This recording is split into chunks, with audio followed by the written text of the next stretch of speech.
Boarding it. Apa? Oh iya benar. Lah, emang begitu nggak? Ya, record. Silakan Pak. Oke. Aduh. Ini padahal udah dia seminggu lalu nih. Agak rapat lagi. Masih nggak ini ya. Oke.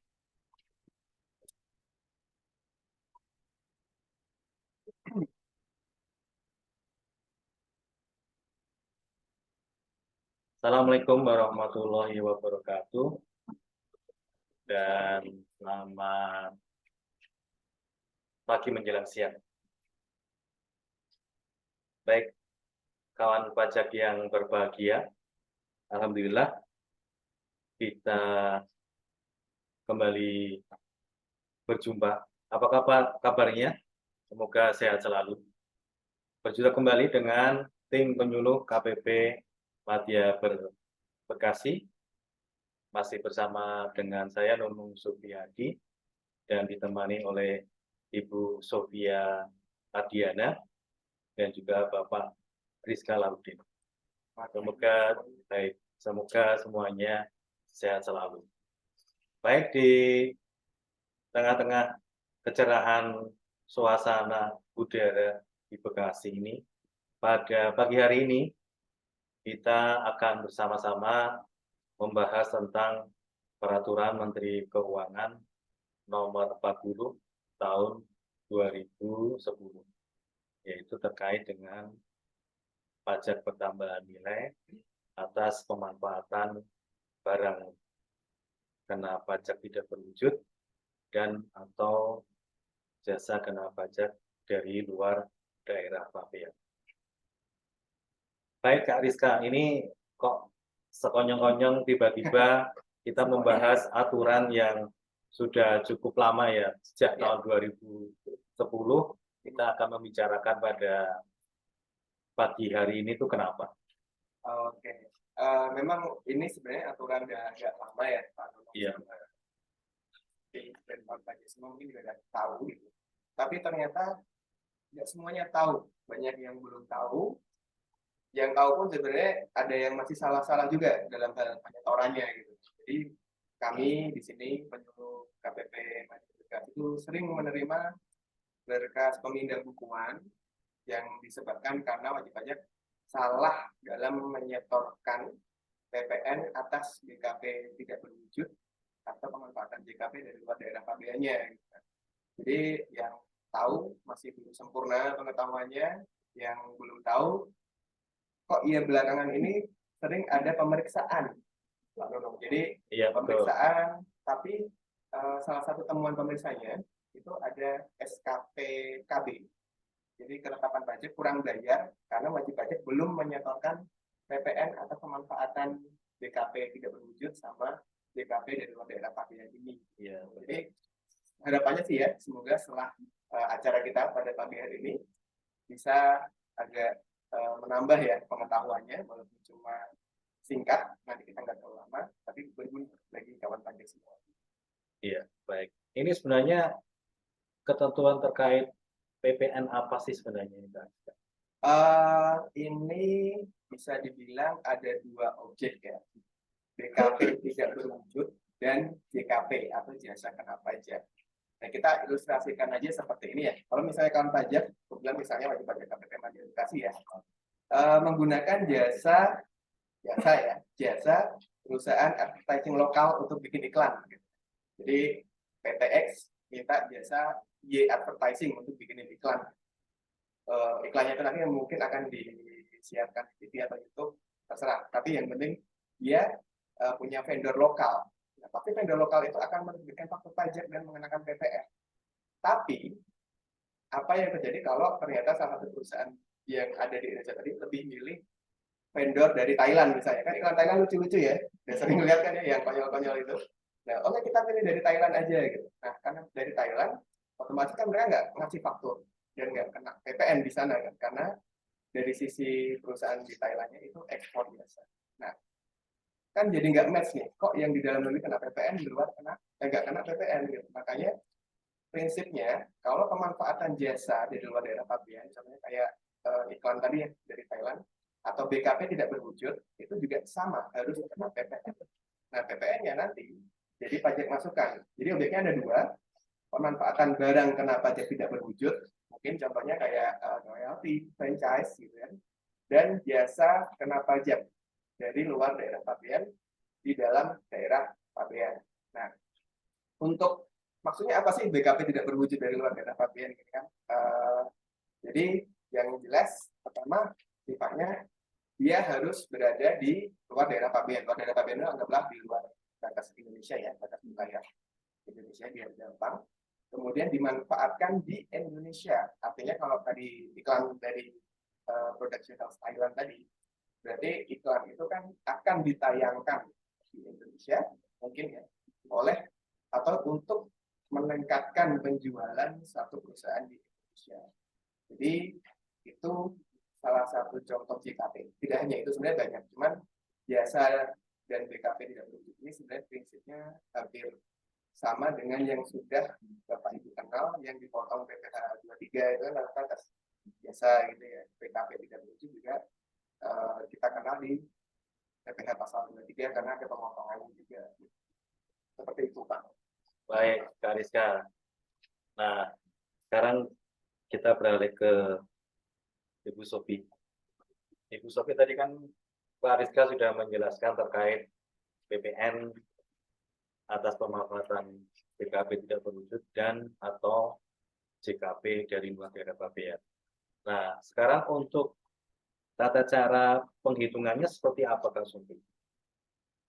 Baik, Pak. Jadi untuk menghitung PPN atas pemanfaatan BKP tidak berwujud atau JKP dari luar daerah pabean ini ada sekitar sebenarnya dua sih. Kalau semua di perjanjian atau invoice itu jelas perjanjian transaksinya ya Kak ya, jelas itu sebenarnya cuma dua. Cuma kalau ada perjanjian yang ternyata dia kurang jelas, jadinya tiga. Mungkin saya dari yang pertama dulu ya Pak ya. Untuk yang pertama itu simpel banget di PPN-nya itu tinggal 11% dikalikan dengan jumlah yang dibayarkan atau harus dibayarkan kepada kalau tadi contohnya Kariska Production House di Thailand itu yang dibayarkan ke Production House di Thailand itu berapa. Jadi hal ini pajak lakukan jika jumlah yang dibayarkan itu dalam perjanjian atau kontraknya nanti tidak termasuk PPN. Jadi ini paling sederhana Pak, langsung dikalikan 11%. Nah kemudian ternyata misalkan perjanjian atau kontrak kerjanya nih menyatakan kalau pembayarannya itu termasuk PPN dengan kalau contohnya kasih yang Production House Thailand itu ya Kak ya, data perjanjiannya ini sudah termasuk PPN. Nah berarti ini cara yang kedua nih tahun pajak, yaitu agak matematis nih, karena sekarang PPN-nya 11%, jadi hitungnya 11/11 dikalikan dengan jumlah yang dibayarkan atau surat yang dibayarkan kepada pihak yang menyerahkan tadi. Kalau yang berikutnya, yang terakhir nih, kalau misalkan ternyata perjanjian kerjanya ini, misalnya yang di Production House Thailand tadi, nggak tahu nih, nggak jelas gitu kan. Jadi nggak ditemukan adanya kontrak atau perjanjian tertulis untuk bisa dibayarkan atau surat dibayarkan. Atau mungkin kawan pajak ada kontraknya, tapi tidak dengan tegas dinyatakan bahwa dalam jumlah kontrak tersebut apakah termasuk dengan PPN atau tidak gitu. Jadi PPN ini nanti menghitungnya akan langsung mengalihkan 11% dengan jumlah yang dibayarkan kepada pihak yang menyerahkan BKP tidak berwujud atau JKP dari luar daerah pabean. Gitu. Jadi kurang lebih ada 3 cara Pak. Baik Bu Sophie, jadi ada 3 cara penghitungan PPN-nya ya. Nah, tadi kan dicontohkan atau memang kenyataannya seperti itu ya, bertransaksi dengan pihak yang berada di luar daerah pabean. Nah, seringkali menggunakan transaksinya tidak menggunakan rupiah, tetapi menggunakan mata uang asing. Nah, kalau seperti itu bagaimana Kak Sophie? Oh ya, baik. Jadi kalau misalkan kawan pajak gitu ya, transaksi dengan pihak-pihak yang dari luar daerah pemina atau luar negeri kan kadang mata uangnya ada yang seringnya sih dolar ya kak ya, USD gitu kan. Atau mungkin kalau tadi Thailand contohnya pakainya apa kak? Baht ya.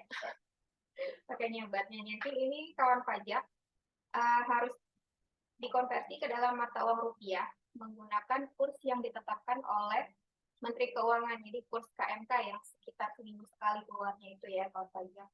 Nah kursnya ini yang kurs KMK yang berlaku pada saat faktur pajak atau dokumen tertentu yang kedudukannya dipersamakan dengan faktur pajak tersebut. Jadi pakainya kurs KMK, bukan kurs BI ya kak ya. Bukan kurs bank. Bukan kurs bank juga. Jadi kalau kurs kan banyak ya, ada BI, ada bank, ada juga di pajak yang kurs KMK. Kita pakainya kurs KMK. Kurang lebih gitu, Pak. Baik, Kak Sofi, terima kasih atas penjelasannya. Nah, tadi kan pemanfaatnya itu kan melakukan penghitungan, kemudian melakukan pemungutan, dan diikuti dengan penyetoran.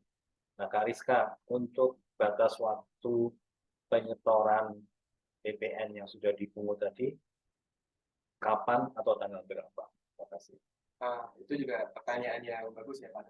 Jadi kalau pertama mungkin kawan pajak menyadari ya bahwa konsepnya kan self assessment ya, artinya yang mendeklar sendiri, mengakui sendiri kalau memang manfaatkan BKP tidak berwujud dari daerah pabean atau JKP dari daerah pabean. Nah, kalau mengakui sendiri artinya kan menyetorkan sendiri PPN-nya. Disetorkan itu tanggal 15 bulan berikutnya setelah terutangnya pajak atau PPN BKP atau JKP dari daerah pabean.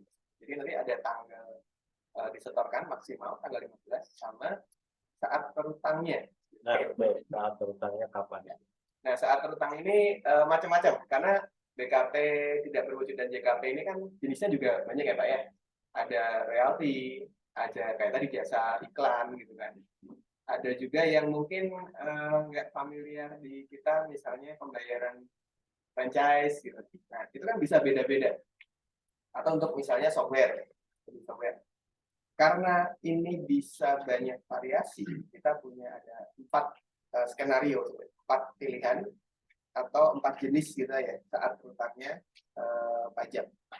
Yang pertama, ini contohnya untuk sifatnya yang BKP tidak berwujud atau BKP secara nyata digunakan. Jadi kalau misalnya yang lebih dulu adalah saat digunakannya BKP atau JKP tadi, berarti sudah terutang. Contoh misalnya iklan tadi ya, kalau iklan tadi kan mulai digunakannya karena udah jadi nih advertising iklannya udah jadi dalam bentuk CD gitu ya atau file digital, udah ditransfer, udah dikirim dan udah mulai langsung diupload di atau dipasang di TV lah ya yang gampang. Nah, tapi belum ditagih, belum dibayar. Nah, karena sudah mulai digunakan, jadi bulan tersebut sudah terutang PPN atau pemanfaatan BKP tidak berwujud dan JKP tadi. Itu untuk satu. Jadi yang lebih dulu adalah pemanfaatan atau penggunaannya. Nah, tapi bisa juga yang terjadi itu adalah pembayarannya atau penyerahannya atau penagihannya. Gitu. Kata production consider, karena belum bayar ya nggak boleh upload dulu dong gitu, bayar dulu. Jadi udah ditagih nih productionnya dari Thailand dan lagi misalnya tanggal 15 tanggal berapa sih? 27 ya, karena hari ini tanggal 27 September udah ditagih walaupun belum dibayar dan belum boleh dipublish iklannya gitu kan. Berarti tanggal 27 bulan September inilah adalah masa terutangnya. Jadi tadi bisa jadi lebih duluan yang mana saat menggunakannya, saat penagihannya atau saat pembayarannya, tergantung mana yang dipilih. Karena skenario ini bisa macam-macam. Kalau semacam royalti itu kan bisa ditagih duluan ya. Jadi pakainya dalam waktu 1 tahun. Jadi kalian boleh menggunakan merek kami 1 tahun, tapi bayarnya per bulan. Nah, ini dengan tagihan dari luar negeri. Nah, itu berarti saat pihak dari luar negeri menagih, itulah saat berutang PPN atas BKP atau JKP tidak berwujud. BKP tidak berwujud atau JKP dari luar daerah pabean tadi. Jadi tergantung mana yang lebih dulu. Saat pemanfaatannya atau penggunaannya, saat pembayarannya atau penyerahannya, dan penagihannya. Pokoknya mana yang duluan di antara 4 poin tersebut itu menjadi masa pajak terutama PPN BKP tidak berwujud atau JKP dari BKP gitu. Baik, terima kasih Kak Rizka. Nah, ini yang seringkali terjadi di kita ya, bahwa ternyata teman-teman wajib pajak masih salah dalam melakukan pembayaran PPN-nya. Nah, sebenarnya bagaimana sih Kak Sofi tata cara pengisian, kalau sekarang kode billing ya, tata cara pengisian kode billing untuk membayar PPN tersebut? Baik, Pak Nono. Jadi kalau kawan pajak mungkin baca langsung ke PMK nomor 40 tahun 2010 ini, di situ mungkin tulisannya masih ada SSP ya. Iya, betul. Dan Karena kalau kurang sekarang- lama ya. Kalau sekarang kan mungkin kalau yang generasi baru mungkin nggak kenal itu apa SSP ya Pak ya. SSP 5 lembar, kalau kan bikin billing kan semua Belum lah ya. pakai Karbon kopi nggak ada salinan kertas kopinya sekarang Betul. pakainya kode. Cuma kita akan coba jelaskan ke kawan pajak bagaimana sih kayak apa yang dimaksud di PK 40 ini untuk cara ketentuan pembuatan buku pembayarannya gitu ya Pak ya. Untuk nama mungkin kalau kawan pajak bikin billing untuk PPN yang pemanfaatan BKP tidak berwujud atau JKP dari luar negeri, namanya nanti diisi dengan lawan transaksi yang di luar negeri. Jadi bukan diisi dengan nama perusahaannya kawan pajak gitu. Jadi kalau contohnya Kariska Production House-nya di Thailand, ya isikan dengan nama production house di Thailand yang gitu kawan pajak ya. Untuk alamatnya pun juga menggunakan alamat dari production house yang di Thailand itu. Jadi bukan diisi dengan NPWP atau alamatnya nama dan alamat dari perusahaan pajak. Nah, untuk NPWP-nya gimana gitu kan? NPWP-nya karena di sini menggunakan nama dan alamatnya tadi ada di Thailand, contohnya kan Thailand ya Kariska ya. Nanti yang paling lucu. yang paling lucu katanya kalau bikin iklan. Nah, NPWP-nya itu yang digit awal pakai 0, diisi 0 semua untuk kode KPP yang mungkin kalau di KPP Madya Bekasi kodenya 431. Nah, ini nanti bisa diisi dengan 431 kalau kawan pajak terdaftar di Madya Bekasi. Tapi kalau misalkan kawan pajak misalnya terdaftar di KPP yang lain, silakan ditanyakan kode KPP-nya nih apa. Untuk 3 digit terakhirnya nanti bisa diisi 0 juga. Jadi 0, 0, 0, 0, 0, 0, 0. Kalau tadi aplikasi berarti 431, belakangnya terakhir 3 digit 0, 0, 0. Kemudian kalau di PMK 40, di sini masih dijelaskan penyetor diisi nama dan NPWP pihak yang memanfaatkan. Kalau di kode billing kan sudah tidak bisa dibuat lagi ya. Bagaimana mengisi nama penyetornya? Nah, nanti kalau misalkan kawan pajak membuat billing menggunakan NPWP atau DJP online di perusahaan, nanti paling bawah itu akan muncul tuh pembuat billingnya siapa nanti. Coba nanti di nama penyetornya. Kemudian untuk kalau masa pajak, kalau di peraturan Menteri Keuangannya masih memberi tanda silang. Nah, ini mungkin yang sudah pernah tahu bentuk SSP memang dulu itu memberikan tanda silang gitu ya Pak ya. Betul. Memberikan tanda silang. Bulannya apa? Karena kalau SSP itu tercantum dari Januari sampai Desember dan baru tahunnya di Desember. Betul. Nah, kalau misalkan kawan pajak bikin billing di DJP online gitu ya. Kawan pajak itu kan tinggal scroll aja terus diklik gitu kan. Ya. Nah, tahunnya juga tinggal di scroll ini saja. Yang terakhir di sini adalah kodenya. Kalau untuk kodenya, kawan pajak nanti bisa menggunakan 411211. Tapi KJS-nya tidak sama dengan KJS yang PPN masa yang biasa kawan pajak. Kalau yang biasa kan 100 ya Kak ya? Iya, betul. 100. Nah, kalau ini ada 2 KJS yang mungkin kawan pajak perlu diperhatikan gitu ya. Yang pertama adalah 101 bila kawan pajak itu memanfaatkan BKP tidak berwujud. Kemudian kalau misalkan ternyata ini adalah JKP kayak contohnya Kak Rizka tadi yang production house dari Thailand. Itu kan JKP ya Kak ya. Kawan pajak pakainya KJS-nya 102. Nah, kawan pajak jadi harus memastikan bahwa dalam pembuatan bukti pembayaran PPN atas pemanfaatan BKP tidak berwujud atau BKP dari luar daerah kami ini harus sesuai dengan yang disampaikan oleh PMK 40 tahun 2010. Karena kalau misalkan nanti kawan pajak berbeda mengisinya, itu nanti jadi nggak bisa dikreditkan, gitu ya. Kan padahal ini pajak masukan juga ya untuk kawan pajak.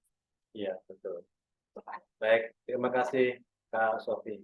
Mudah-mudahan kawan pajak semakin sedikit ya yang melakukan kesalahan pengisian kode billing untuk membayar PPN atas pemanfaatan BKP tidak berwujud dan atau JKP dari luar daerah pabean. Karena ini yang sering terjadi di kantor kita ya, melakukan pembinaan karena melakukan kesalahan dalam pembayaran PPN tersebut. Nah, tadi kan sudah dihitung, sudah dipungut, sudah disetorkan. Nah, sekarang bagaimana tata cara pelaporannya Kak Rizka? Oke, mungkin tadi memperhatikan ya mengenai soal contoh yang tadi disampaikan production house atau iklan tadi. Itu kan kalau itu vendornya dalam negeri pasti jadi pajak masukan. Jadi untuk dari luar negeri pun sama fungsinya sebagai pajak masukan. Jadi Bapak Ibu kawan pajak semua yang membayar PPN BKP tidak berwujud atau JKP dari luar daerah pabean ini nggak usah khawatir karena sifatnya langsung bisa diakui sebagai PM. Itu artinya mengurangi PPN kurang bayar nanti saat di akhir bulan dilaporkan di SPT masa PPN. Jadi bayar, tapi fungsinya sebagai kredit, sebagai pajak masukan. Kalau misalnya lebih bayar ya langsung bisa diminta lagi dalam bentuk restitusi atau pengembalian pendahuluan ya tergantung. Nah, jadi perlakuannya, tapi ini ingat PPN atas BKP tidak berwujud atas JKP ini tidak harus selalu dibayar oleh PKP. Karena bisa juga dia non PKP. Misalnya nih ada satu pengusaha ayam geprek nih dari Indonesia gitu ya. Ya, Dia jalan-jalan ke Seoul, ke Korea gitu kan, jajan satu topoki enak gitu kan, terus dia langsung kepikir apa ini nih bagus nih kalau dibawa ke Indonesia gitu. Akhirnya dia bayar franchise lah, Pak, saya mau jualnya di Indonesia, bayar franchise berapa? Nah, itu kan non PKP ya. Jadi pembayaran PPN BKP tidak berwujud dan PPN JLN ini bisa dilakukan oleh PKP dan non PKP. Kalau PKP pengakuannya langsung sebagai pajak masukan dilaporkan di SPT masa PPN saat terutangnya tadi atau bisa sampai 3 bulan setelahnya kalau nggak salah. Nah, sama seperti pajak masukan pada umumnya diakui. Nah, karena tadi sudah disebutkan SSP-nya berfungsi sebagai dokumen tertentu yang dipersamakan dengan faktur pajak. Jadi SSP kan nggak mungkin ya ada faktur pajak dari Thailand ya pakai bahasa sana yang mirip bahasa Jawa itu kan kita nggak bisa baca gitu ya karena kayak ekspor gitu. Jadi fungsi faktur pajaknya digantikan dengan SSP pembayaran. SSP berfungsi sebagai dokumen tertentu yang dipersamakan sebagai faktur pajak, diinput sebagai pajak masukan. Teknisnya mungkin teman kita yang lebih akan sampaikan gitu ya. Kemudian kalau untuk non PKP, jadi saat menyetorkan itu sudah dianggap sebagai lapor karena teman-teman non PKP kan nggak bisa lapor SPT PPN juga ya, nggak punya faktur dan sebagainya. Jadi cukup setorkan saja PPN pemanfaatan BKP tadi atau JKP dari luar daerah pabean itu sudah menunaikan kewajiban perpajakan itu. Baik, cukup disetor untuk non PKP. Untuk yang PKP bisa diakui sebagai pajak masukan. Gitu Pak. Baik, terima kasih Kak Rizka. Ya. Baik, kawan pajak sudah jelas ya terkait dengan Peraturan Menteri Keuangan Nomor 40 Tahun 2010 terkait dengan pemanfaatan atas BKP tidak berwujud dan atau JKP dari luar daerah pabean. Dan kita rasa cukup sekian ya apa yang kita sampaikan pada kawan pajak. Mudah-mudahan bermanfaat buat kawan pajak semua sehingga kawan pajak menjadi lebih paham dan benar tata cara pengisian PPN atas BKP tidak berwujud dan atau JKP dari luar daerah pabean sehingga meminimalisir atas kesalahan-kesalahan tersebut sehingga tidak perlu mengajukan permohonan pemindah bukuan lagi. Dan nggak perlu ditagih pakai SKP lagi. Oh iya betul. Jangan betul. sampai ditagih pakai SKP karena ada sanksinya. Iya. Dan sanksinya tidak bisa dikreditkan Enggak, ya. saya Bisa ya. lebih mahal. Pada pokoknya saja. Ya. Baik, terima kasih Kak Sofi, terima kasih Kak Rizka. Kita akhiri pertemuan kita pada siang hari ini dan mohon maaf sebelumnya atas segala salah yang kami lakukan. Mohon Ya. dimaafkan. Kita akhiri. Wassalamualaikum warahmatullahi wabarakatuh. Dan selamat siang.